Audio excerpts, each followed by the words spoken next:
नमस्कार, मैं हूं पंकज श्रीवास्तव। सत्य हिंदी के खास कार्यक्रम सुनिए सच में आपका स्वागत है। आज जानेंगे तेलंगाना में अनुसूचित जाति के आरक्षण में लागू हुए उपवर्गीकरण यानी सब कोटा का सच। तेलंगाना की कांग्रेस सरकार का यह फैसला देश की राजनीति पर क्या असर डालेगा और क्या राहुल गांधी के नेतृत्व में कांग्रेस पार्टी सामाजिक न्याय की नई चैंपियन बनकर उभर रही है? और क्या कांग्रेस की राजनीति का यह ढंग बीजेपी की हिंदुत्ववादी राजनीति के रंग में भंग डालने जा रहा है? और मायावती जैसी प्रमुख दलित नेता क्यों हैं उपवर्गीकरण के खिलाफ? इस मुद्दे के सभी पहलुओं पर होगी बात, इसलिए गुजारिश है कि आप ये वीडियो पूरा देखिए। तो चलिए शुरू करते हैं एक खास तस्वीर से। यह तस्वीर मुख्यमंत्री रेवंत रेड्डी आपको दिखाई पड़ रहे हैं। तेलंगाना के मुख्यमंत्री। भविष्य में इतिहास की किताबों में इस तस्वीर को अगर देश की राजनीति में नया मोड़ लाने वाला बताया जाए तो अचरज नहीं होगा। यह तस्वीर 14 अप्रैल यानी डॉक्टर अंबेडकर के जन्मदिन की है। इस तस्वीर में तेलंगाना के मुख्यमंत्री रेवंत रेड्डी को सिंचाई मंत्री एन उत्तम कुमार रेड्डी की अध्यक्षता वाली कैबिनेट उपसमिति उस गजट अधिसूचना की पहली प्रति सौंप रही है जिसके तहत तेलंगाना में अनुसूचित जाति के आरक्षण में सब कोटा लागू करने का ऐलान किया गया है। तेलंगाना ऐसा करने वाला देश का पहला राज्य बन गया है।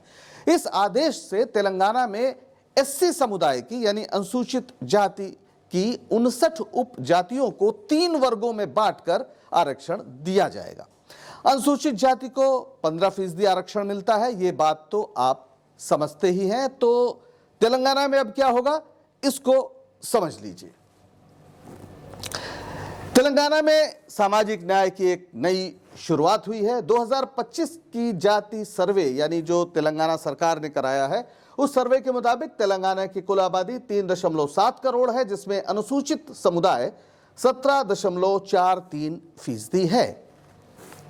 सबसे पिछड़ी जातियों के रूप में वर्गीकृत 15 उपजातियों को 1% आरक्षण के साथ समूह 1 के रूप में वर्गीकृत किया गया है।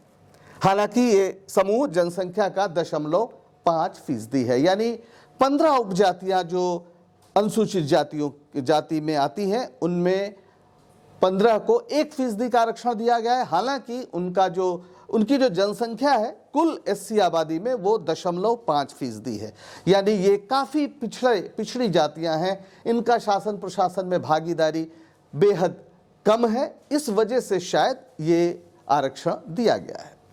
अब इसके आगे देखिए, जो 18 उपजातियां हैं उन्हें 9% आरक्षण के साथ समूह 2 में रखा गया है, यानी 3 समूहों में बांटा गया है। पहला मैंने आपको बताया कि 1% आरक्षण दिया गया है और उसके बाद ये 18 उपजातियों को 9% आरक्षण दिया गया है, जो अभी बताया आपको। और फिर अपेक्षाकृत बेहतर स्थिति जो है, ऐसी 26 उपजातियां हैं, उन्हें 5% आरक्षण दिया गया है। इस तरह से जो 15% आरक्षण है उसको बांटा गया है 3 अलग अलग श्रेणियों में, 9% और इसके अलावा 1% और 5%। इस तरह से 15% आरक्षण को 3 अलग अलग समूहों में, जो एससी समूह हैं, अनुसूचित जाति में जिनकी गणना होती है जिन जातियों की, उनको अलग अलग समूह में रखकर आरक्षण दिया गया है। तेलंगाना में सबसे बड़ी उपजाति जो एससी समुदाय की है उनमें 2 हैं, माला और मादिगा। अनुमान के अनुसार मादिगा समुदाय एससी आबादी का लगभग 50 से 55% है, जबकि जो माला समुदाय है वो 35 से 40% है। बाकी हिस्सा रेली, मेडिका और बिदला जैसी छोटी उपजातियों का है। मादिगा समुदाय का दावा रहा है कि माला समुदाय को शिक्षा और नौकरियों में ज्यादा लाभ मिलता है क्योंकि उनकी सामाजिक आर्थिक स्थिति थोड़ी बेहतर है। दूसरी ओर जो माला समुदाय है उसका कहना है कि वे अभी तक पूरी तरह मुख्यधारा में नहीं आए हैं, यानी उन्हें आरक्षण की जो तमाम सुविधाएं हैं वैसी ही मिलनी चाहिए और इसलिए वो इस उपवर्गीकरण के खिलाफ थे। यानी उपवर्गीकरण को लेकर एससी समुदाय में भी एक राय नहीं है। कुछ लोगों को लगता है कि इससे दलित एकता प्रभावित होगी, वहीं कुछ का कहना है कि जो लोग विरोध करते हैं वे रेल के डिब्बे में जगह पा गए ऐसे लोगों की तरह हैं जो दूसरों के लिए दरवाजा नहीं खोलना चाहते। ये आप भी जानते हैं। बहरहाल इस फैसले के पीछे सुप्रीम कोर्ट का एक फैसला है जो 1 अगस्त 2024 को दिया गया था। बेहद महत्वपूर्ण फैसला जिसने 20 साल पुराने सुप्रीम कोर्ट के ही एक फैसले को पलट दिया। क्या था वो फैसला, आइए देखते हैं। 1 अगस्त 2024 को सुप्रीम कोर्ट के 7 जजों की बेंच ने ऐतिहासिक फैसला दिया कि राज्य सरकारें SC/ST आरक्षण में उप वर्गीकरण कर सकती हैं। ये अपने ही फैसले को उलटना था क्योंकि 2014 में EV चिनैया बनाम आंध्र प्रदेश सरकार के मामले में सुप्रीम कोर्ट ने कहा था कि SC एक समरूप समूह है और उसमें उप वर्गीकरण असंवैधानिक है। यानी आप SC समुदाय का जो आरक्षण है उसको तोड़ नहीं सकते, उप वर्गीकरण नहीं कर सकते। और जो अभी फैसला आया है उसमें चीफ जस्टिस DY चंद्रचूड़ यानी तत्कालीन chief justice BR Gavai, justice Vikram Nath, justice Pankaj Mittal, justice Satish Chandra Sharma, justice Agastya Nateshwar और जस्टिस मनोज मिश्रा थे जिन्होंने इस फैसले को पलट दिया था। हालांकि एक और जस्टिस थी जिन्होंने इससे असहमति जताई, उनका नाम था बेला त्रिवेदी और 6-1 से ये फैसला हुआ। यानी सुप्रीम कोर्ट के 6 जज एक तरफ थे और एक यानी बेला त्रिवेदी जी असहमत थी। चीफ जस्टिस DY चंद्रचूड़ ने उसी समय यह भी कहा कि उप वर्गीकरण से उन SC उपजातियों को न्याय मिलेगा जो अब तक आरक्षण का पूरा फायदा नहीं ले पाई हैं, यानी तमाम जातियां जो पिछड़ गई। अब इसका क्या असर पड़ेगा? इस फैसले ने पंजाब, तमिलनाडु और आंध्र प्रदेश जैसे राज्यों के पहले के उप वर्गीकरण कानूनों को वैधता दे दी। यानी जो पहले से उप वर्गीकरण हुआ उनको SC के इस यानी सुप्रीम कोर्ट के इस फैसले से, जिसने अपने 20 साल पुराने फैसले को बदला, उससे वैधता दे दी। और तेलंगाना सरकार ने बाजी मारते हुए ये फैसला लागू कर दिया, यानी गजट नोटिफिकेशन कर दिया और इस तरह से देश में एक नई शुरुआत तेलंगाना से हुई है। कोर्ट के फैसले में यह भी कहा गया था कि इसके लिए ठोस डेटा और पारदर्शी प्रक्रिया जरूरी है और तेलंगाना सरकार ने इसी के आधार पर जाति सर्वे कराया और आंकड़े पेश किए और उन आंकड़ों के आधार पर जिसमें राजनीतिक, सामाजिक, शैक्षणिक हर तरह की एक तरह से जानकारी थी हर जाति के बारे में, उसको सामने रखकर उप वर्गीकरण किया। यानी एक आधार था ऐसा करने के पीछे ताकि कोर्ट में इसको चुनौती न दी जा सके। तेलंगाना सरकार ने यह भी कहा कि अगली जनगणना में जो आंकड़े आएंगे, अगर उसमें आबादी बढ़ती है तो आबादी के अनुपात में आरक्षण की सीमा भी बढ़ाई जाएगी। अब ये सब सुनते हुए आपके जहन में एक चेहरा जरूर उभरा होगा, क्योंकि आजकल इस मुद्दे पर सबसे ज्यादा जोर वही चेहरा दे रहा है और वो चेहरा कोई और नहीं, वो चेहरा है राहुल गांधी का। नेता प्रतिपक्ष और कांग्रेस के पूर्व अध्यक्ष कह लीजिए या बड़े नेता, जिनका एक नारा पिछले दिनों बहुत लोकप्रिय हुआ या चौंकाने वाला हुआ। उन्होंने कहा, जितनी आबादी उतना हक। पहली बार कांग्रेस के किसी नेता ने इस तरह का, जिसे आप साहसिक एक नारा भी कह सकते हैं सामाजिक न्याय की दृष्टि से, वो दिया। कांग्रेस के नेता के रूप में एक ये बड़ा एक तरह से बड़ी छलांग कह सकते हैं पार्टी की ओर से ये थी। ये चेहरा लंबे समय से ये मांग उठा रहा है, जितनी आबादी उतना हक। राहुल गांधी का कहना है कि हर वर्ग को उसकी जनसंख्या के अनुपात में संसाधन, नौकरियों और अवसर मिलने चाहिए, भागीदारी मिलनी चाहिए। और सिर्फ वो कह ही नहीं रहे हैं, वो देशव्यापी जाति जनगणना की मांग कर रहे हैं। पिछले दिनों अहमदाबाद में कांग्रेस के अधिवेशन में राहुल गांधी ने तेलंगाना के जाति सर्वे के बारे में विस्तार से चर्चा की थी और तभी लग गया था कि तेलंगाना में कुछ होने जा रहा है। तेलंगाना सरकार का यह फैसला बताता है कि सामाजिक न्याय को लेकर फिलहाल कांग्रेस सिर्फ कोरी बातें नहीं कर रही है। तेलंगाना का सब कोटा और जाति सर्वे ने देश में जाति जनगणना की मांग को हवा दे दी है। बिहार और आंध्र प्रदेश के बाद तेलंगाना तीसरा राज्य है जिसने ऐसा सर्वे किया है। तेलंगाना के 96.9% लोगों को कवर करने वाले इस सर्वे ने सटीक डेटा दिया, जिससे सब कोटा यानी उप वर्गीकरण करना आसान हुआ, सब कोटा लागू करना आसान हुआ।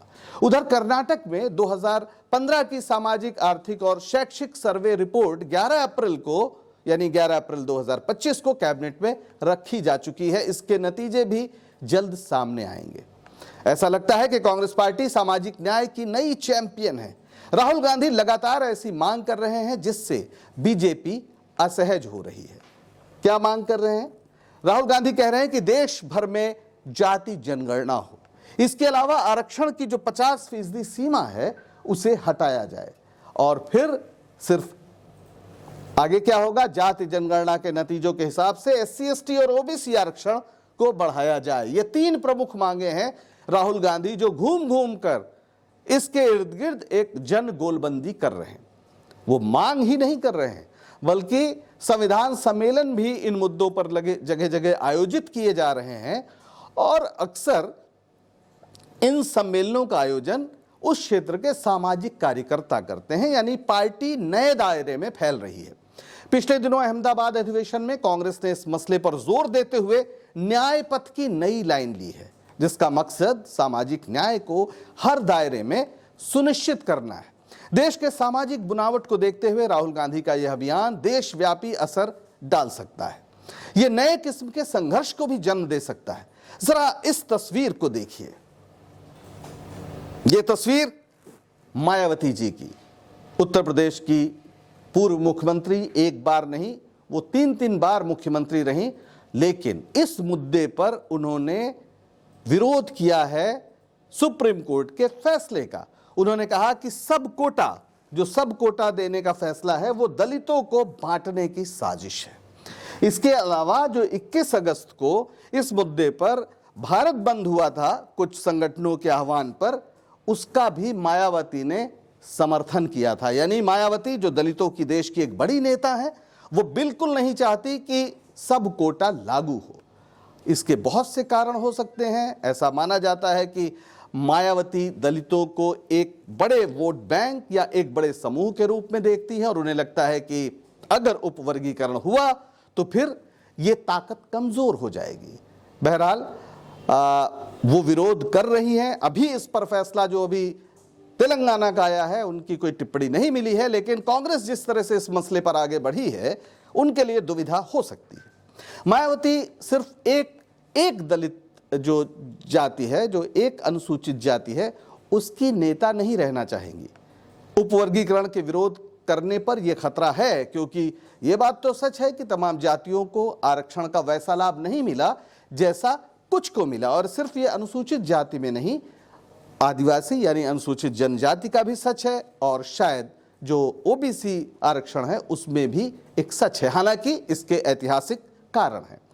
कुछ लोगों का आगे बढ़ना, कुछ लोगों का पीछे रह जाना, उसका ऐतिहासिक कारण है, क्योंकि कुछ लोग जो पहले पहुंच गए कॉलेजेस में, यूनिवर्सिटीज में, उन्हें नौकरी जल्दी मिली और कुछ समाज ऐसे भी रहे हैं कि ऐसी जातियां रही हैं जिन्हें ये अवसर बाद में मिले, वो जाहिर है पिछड़ गई।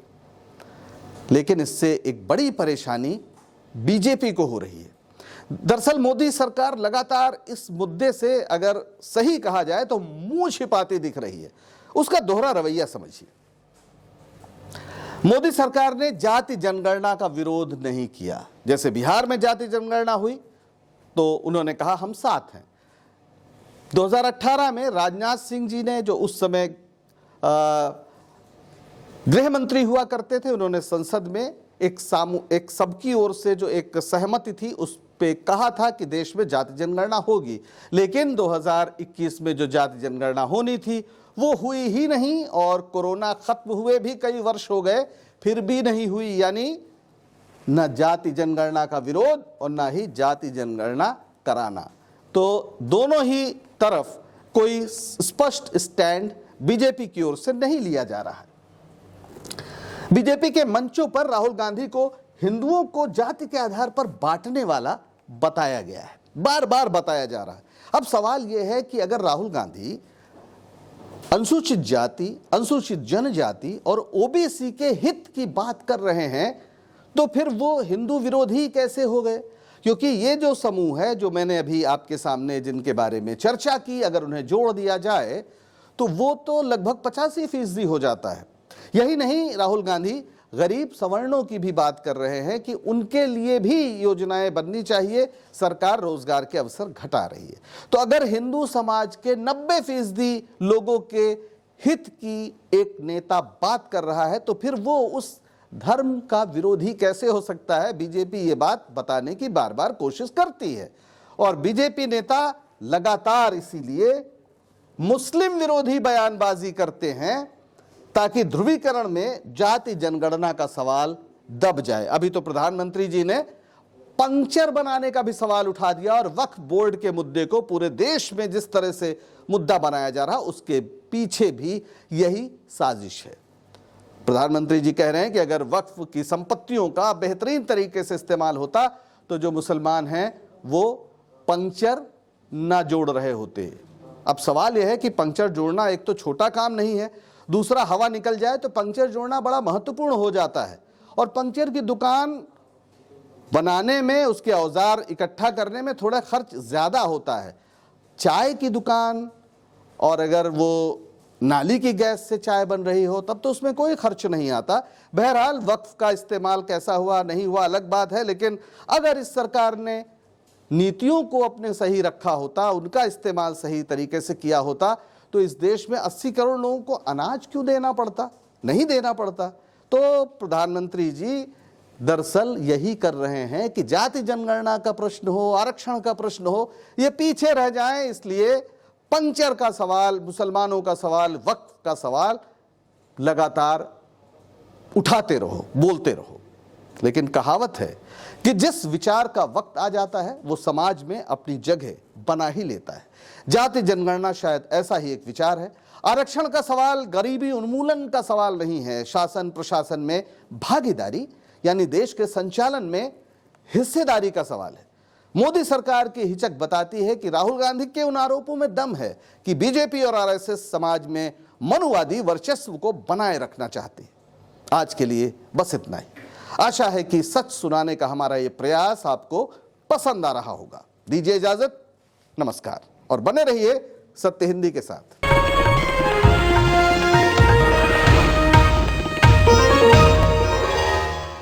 Copyright disclaimer under Section 107 of the Copyright Act 1976. Allowance is made for fair use for purposes such as criticism, comment, news reporting, scholarship, and research. Fair use is a use permitted by copyright statute that might otherwise be infringing.